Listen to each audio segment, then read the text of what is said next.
Bueno, no sé si David Griffin hablará en español, no he podido hablar con él. He wish. Bien, David Griffin es el fundador y coordinador de Exopolítica en Gran Bretaña. Es un activista pro derechos sociales que, aunque en principio no tiene un interés o no tuvo un interés específico en lo relacionado con el contacto extraterrestre, sí que descubrió que se trata de una fórmula, el hablar de exopolítica, para mover el mundo, para cambiarlo desde dentro. Así que no importa creer o no creer, sino trabajar por el planeta. Quizá eso sea más importante, incluso que creer, trabajar. Así que David Griffin va a darnos su perspectiva sobre la cuestión.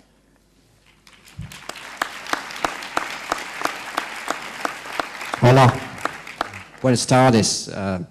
Thank you for being here. Having watched this community develop over the last 5 or 6 years, it's a great privilege to see so many people here today, and I'm really thankful that you've all made the effort and the interest to come.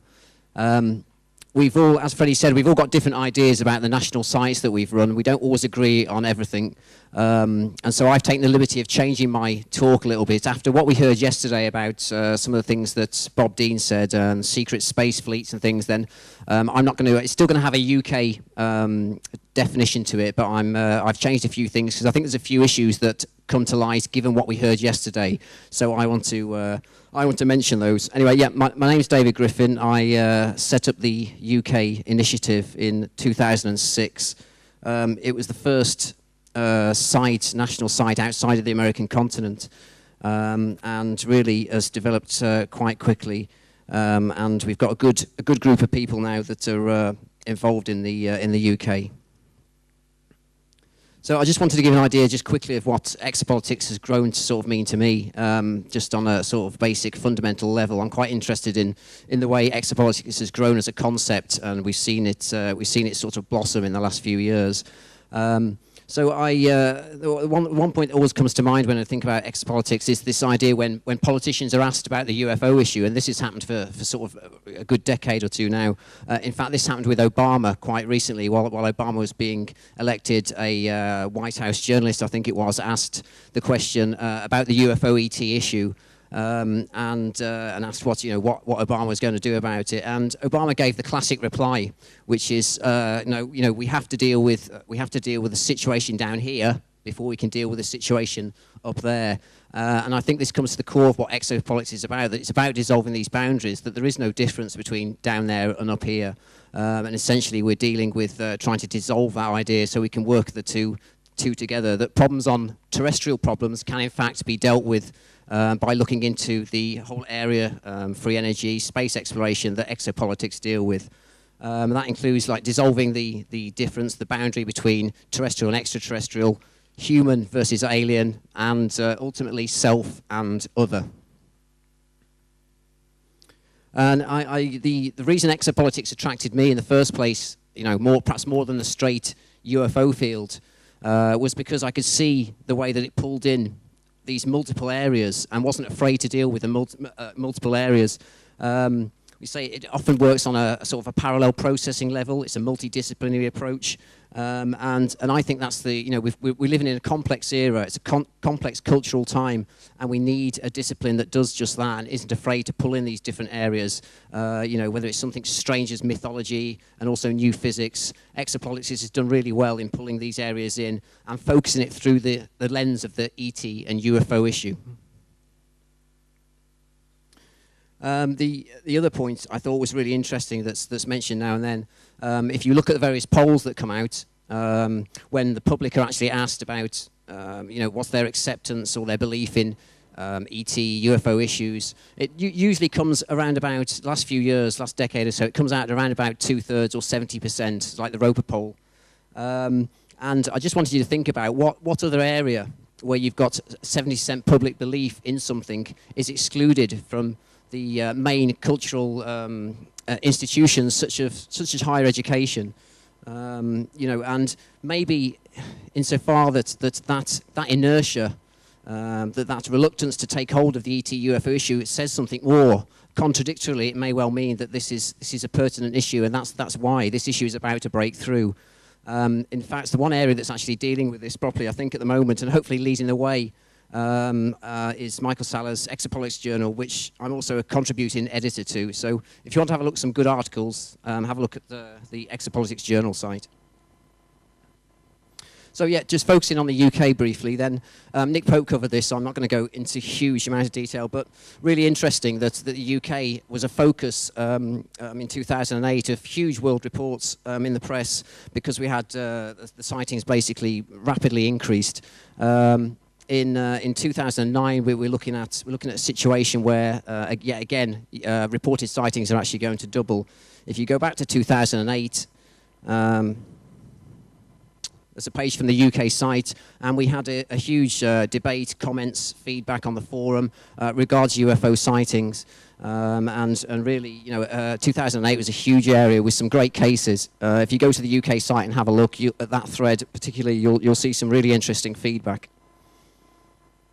One thing after yesterday that I wanted to focus on, because I thought I can't let this conference go by, I wasn't actually going to mention it without, it's trying to point out, we discussed Bob Dean and Henry Deakin came on, and a few other people. We've been discussing about structures on Mars, on the moon, the idea of a secret space fleet, all these things, and I ended up thinking yesterday, well, to an extent, it's good that we're thinking about all these issues, but at the end of the day, the UFO and ET field has a long list of casualties from people that have actually come forward and blown the whistle, or just revealed the truth, or denied their security oaths, and have basically come forward. Now, Gary McKinnon is probably, at the moment, the most important one of these. It's a UK citizen that's facing 60 years in jail for actually...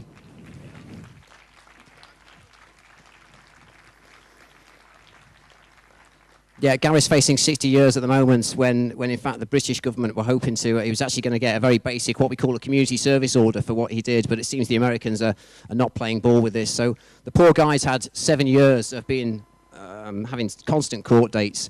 And I'm just going to briefly go through his case, but I just wanted to make a point that, what Steve Bassett calls the truth embargo, or the cover-up, has many casualties. It's not just Gary, they go back, we could all list many of them.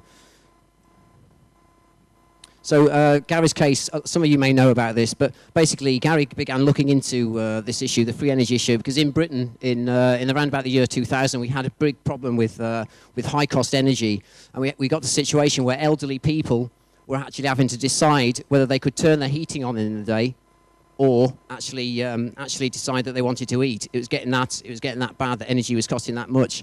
This was one of the key points, as well as his interest in UFOs, that made him go looking on these military networks for information regards free energy and the UFO issue. That was the driving force behind it.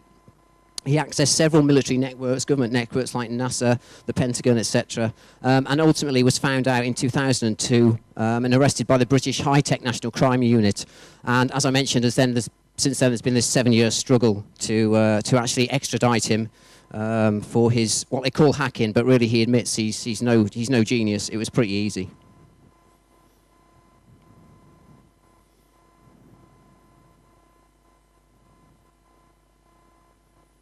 This video should play, I think, now.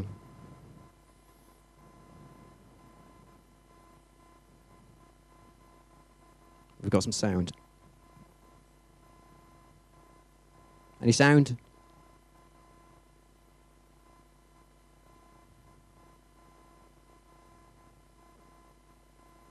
Okay, no sound. Right. Well, basically, that's a BBC News report that went into Gary's case. It's quite interesting. It's got an interview. It's only a couple of minutes long. It's got an interview with him, but I think we've got this microphone. I think there's some sound issues at the moment, so we'll skip that. What I did want to back up is a situation that not a lot of people know about, and that's another case that actually links in with Gary's case. Is another UK citizen. Just briefly mention the reasons why I think Gary was actually caught, and why they're pursuing to the degree that they are. Basically, humiliation through the security measures that were in place in the US networks were pretty much basic. If you look into the interviews that he said, there was very basic cover. He managed to find passwords that were set to the default settings and managed to get through. So there's a huge degree of embarrassment and humiliation on behalf of the Americans who want to sort of punish him or keep him quiet for this. Gary also mentioned, few people know this, that there were hundreds of Chinese IP addresses also going around these military networks. And if you keep an eye on the news recently, China's also been accused of doing cyber terrorism on American organisations at the moment. They've hacked websites in the last few weeks and stuff. So this is ongoing. But of course, to go and chase and arrest a Chinese citizen is going to cause far much more. You know, it's going to cause an international incident far more than chasing perhaps a British or even a US citizen. And then of course we come on to what Gary found, which for those of you who don't know, was highly interesting. I think, you know, is exopolitical in its nature and has big ramifications for our area of study. First of all, he confirmed the Donna Hare airbrushing of NASA photos. He actually found, he went to the same area that Donna Hare did. If you've seen the Disclosure Project video, where there was one file for unbrushed UFOs and one file for the ones that had been altered. And Gary found the same building, and sounds like he found virtually the same office, and basically confirmed what she'd said. Interesting as well, he found a list of non-terrestrial officers, which you can make of what you will. There's been lots of discussion about that. And in addition, a spreadsheet of fleet-to-fleet transfers. Now, the interesting thing about those is of course, that he checked up, and they weren't fleet as in sea-going naval terrestrial ships. They were, he couldn't find the names of these ships that he found on this spreadsheet. He couldn't find them linked to any seagoing vessels. So we're looking again at evidence of some sort of secret space fleet that's probably running transnationally, or certainly from America. What's again another UK citizen that's linked into another whistleblower that's also run into trouble is a guy called John Lennard Walson, and you may have seen his these shots on sort of on the web if you've looked around. He got into what we call astrovideography and found these huge great machines out in sort of low medium Earth orbit. And managed to get a really high-tech camera to actually video these. If you go online, you'll find video, and it gets quite high resolution. They're still murky. I've got another picture here, I think. There's a few more there. But these are, you know, essentially, he's uncovered something mammoth here. These are huge, great space stations. There's video of them moving around. They've done some size estimates on them, and these things are massive. What's interesting is back in 2008, I contacted a NASA employee. Just found a name of someone that I found commenting on something else, and sent him and asked him what he thought of this. And he told me not to release his name or even the information that he gave, but I just thought I'd do it now. I just think it's getting too late. So this was in 2008, and if no one believes me, I have the email. I'll gladly show it you. I'm just not going to show you the guy's name. He works for JPL, the Jet Propulsion Laboratories, and this is what he said regards John Lennard Walson's images. So personal email response from the NASA JPL employee, September 2008. He says, someone sent me similar images about 6 months ago. And these are military classified human spaceflight. The second thing he said is, I thought this was just as interesting. Johnson Space Center require large, elaborate spacecraft to get them where they need to go.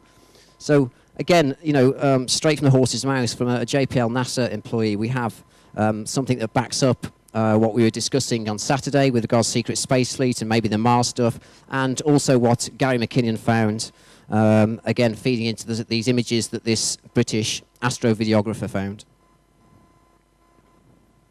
Interestingly, again, just regards the idea that I was saying about whistleblowers and these two UK citizens, I think the validation in what this guy found, the videographer found, within a couple of days of him putting his photos, the ones that I showed you online, regards these space objects, the British military then basically flew in over his house for weeks on end with, you can see here, full proper military helicopters. His life was made a misery. He was followed around, and so I think again that validates the fact they didn't want this information out, and links this whole thing up.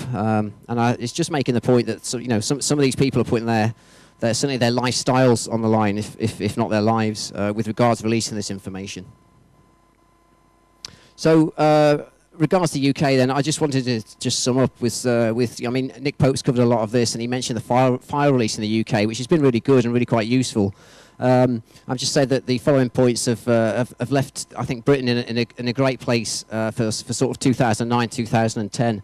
Gary McKinnon's case, interestingly, I think the alternative media like the internet actually paved the way for what the mainstream media, such as the BBC, actually did. We actually saw the case and sympathy for Gary McKinnon switch round about sort of 3 or 4 months ago, and I think that was again down to efforts on behalf of the UFO and the exopolitics community to push his case, push for the truth, remove a lot of the lies and exaggeration about his case, and things like YouTube and forums and all this have helped push Gary's case and perhaps put a bit of pressure on, so he's now getting a lot of support. But generally that's increased public awareness of this whole area. The Freedom of Information crest and the MOD stuff that Nick Pope touched on, very, very interesting. It's got, you know, headlines in the cases there. Have got headlines in many papers in the UK. So a really, really interesting area. This again, public profile of the UFO ET issue getting huge now. Also, I thought it was interesting that Nick might not agree with this, but I thought the Milton Torres case that Nick Pope mentioned actually switches on its head. The MOD always puts out this mantra that UFOs are of no defence significance, and yet if you look at the Milton Torres case where they were ordered to shoot down a UFO over Britain, then I think I beg to differ whether that's defence significance, and I think the fact they're telling them to shoot down a UFO says something different. Also, yeah, a general vast increase in sightings, as you mentioned, between 2008, 2009 and this year, that basically public awareness of this issue and media treatment of this issue has changed. Even our major tabloid, The Sun, which is well known for being quite trashy, is now treating this issue a little bit well. The little green men are no longer appearing in the comments section. Last minute, please. Okay.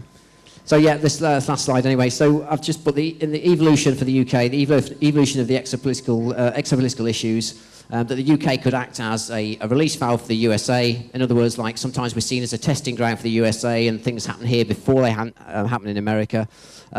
If we put together and manage to formulate the European agreement that Robert spoke about, then I think something could happen in Europe alone. Or the UK is in a position, given what's happened, to lead in its own right. So as far as the UK is, then we're aiming to continue raising awareness, promote CE5 type contact. That's something that I'm quite keen on doing this year and next year.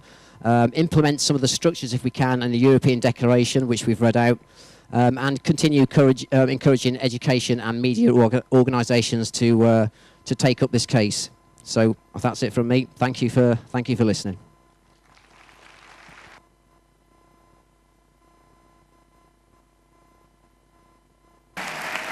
Thank you.